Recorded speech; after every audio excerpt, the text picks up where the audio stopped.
آپ قرآن مجید فرقان حمید کا مطالعہ کریں گے تو قوم عاد پوری کی پوری تباہ و برباد کر دی، قوم نوح کو تباہ و برباد کر دیا گیا، قوم سمود کو تباہ و برباد کر دیا گیا، اور صرف ان کو تباہ و برباد نہیں کیا بلکہ ان کی اس تباہی کو باقی رکھا گیا تاکہ قیامت تک آنے والی اقوام ان کو اپنے لیے عبرت سمجھیں کہ جنہوں نے نبی کی، راہبر کی، رہنما کی مخالفت کی، اپنی ذمہ داری کو ادا نہ کیا، اللہ تعالیٰ نے من حیث القوم انہیں تباہ و برباد فرمایا۔ یہ پہلا دور تھا جو نبوت کا یہ سلسلہ اس طرح چلتا تھا کہ قوم اگر مخالف آ جاتی تو اس پوری کی پوری قوم کو تباہ بھی کیا جاتا اور عبرت کا نشان بنا کے باقی بھی رکھا جاتا۔ دوسرا دور انسانیت کا یہ ہے کہ وہ اقوام جو پہلے بکھری ہوئی تھی تو اب متمدن ہونا شروع ہوئی، قبیلوں اور ٹرائب میں بٹ گئیں، ان کی حکومتیں قائم ہوئیں، سلطنتیں قائم ہوئیں۔ یہ دور جب آنے کے قریب تھا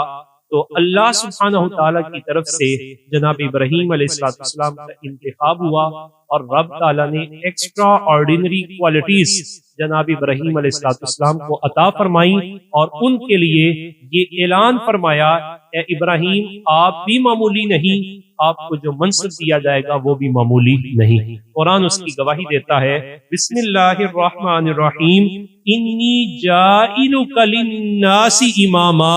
اے ابراہیم ہم پوری انسانیت کے لیے آپ کو امامت کا منصب عطا فرما رہے ہیں۔ جب منتخب کیا گیا تو اب پھر آپ کی ذمہ داری انتہائی حساس ذمہ داری تھی، اور اس ذمہ داری پر پہنچانے سے پہلے رب تعالیٰ نے وہ امتحانات لیے کہ جنہیں سن کے اور پڑھ کے دل دہل جاتے ہیں۔ آپ کی یہ ذمہ داری لگائی گئی کہ آپ اپنی اولاد کو دو حصوں میں تقسیم کریں گے،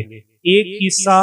یہ جزیرہ نمائے عرب میں منتقل کر دیجئے، اور خود بھی اور باقی حصے کو لے کر آپ کنعان اور فلسطین اور ارض مقدسہ میں تشریف لے جائیے۔ یہی وجہ تھی کہ جناب ابراہیم علیہ السلام نے شیر خوار جناب اسماعیل کو اٹھایا، حکم الہی کے سامنے سر تسلیم خم کیا۔ جناب سیدہ ہاجرہ سلام اللہ علیہا جب انہوں نے سوال کیا کہ آپ کیوں ہمیں چھوڑ کے جا رہے ہیں، تو جواب ملا اللہ کے حکم سے چھوڑ کے جا رہا۔ پھر ماں نے بھی دوسری بات نہیں کی، کیوں؟ اس وجہ سے کہ پروردگار عالم کی طرف سے ان کو یہ حکم دیا گیا تھا کہ اپنی اولاد کو جزیرہ عرب میں منتقل کرے اور خود باقی اولاد کو لے کے آپ کنعان کی طرف تشریف لے جائیں۔ پھر کچھ عرصہ گزرا تو واپس یہ آرڈر ہوا کہ وہاں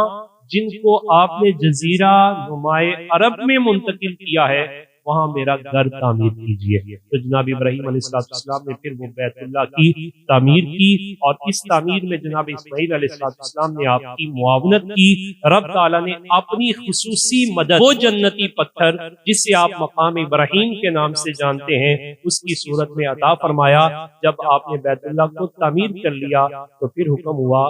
آپ یہاں نہیں رہ سکتے، جناب اسماعیل یہاں رہیں گے، آپ واپس کنعان میں تشریف لے جائیں۔ کنعان میں جب واپس پہنچے تو رب تعالیٰ نے جو دوسرا سلسلہ تھا وہ جناب اسحاق علیہ السلام سے چلاتے ہوئے جناب یعقوب اور جناب یعقوب سے چلاتے ہوئے پھر ان کی وہ اولاد، کثیر اولاد، جناب یعقوب علیہ السلام کا لقب ہے اسرائیل، جس کا معنی ہے اللہ کا بندہ۔ تو آپ کی ساری اولاد اور جناب یوسف علیہ السلام، جناب بنیامین اور سارے بچے، یہ سلسلے سارے کا سارا سلسلہ جو کنعان میں شروع ہوا بنی اسرائیل کے توسل سے، یہاں بھی پھر ایک گھر کی تعمیر کا حکم دیا گیا، اور وہ بھی بیت ہی بنا، اور اسے ارض مقدس کہا گیا یا بیت المقدس کہا گیا۔ تو یہ سلسلہ جناب ابراہیم علیہ السلام سے شروع ہوا۔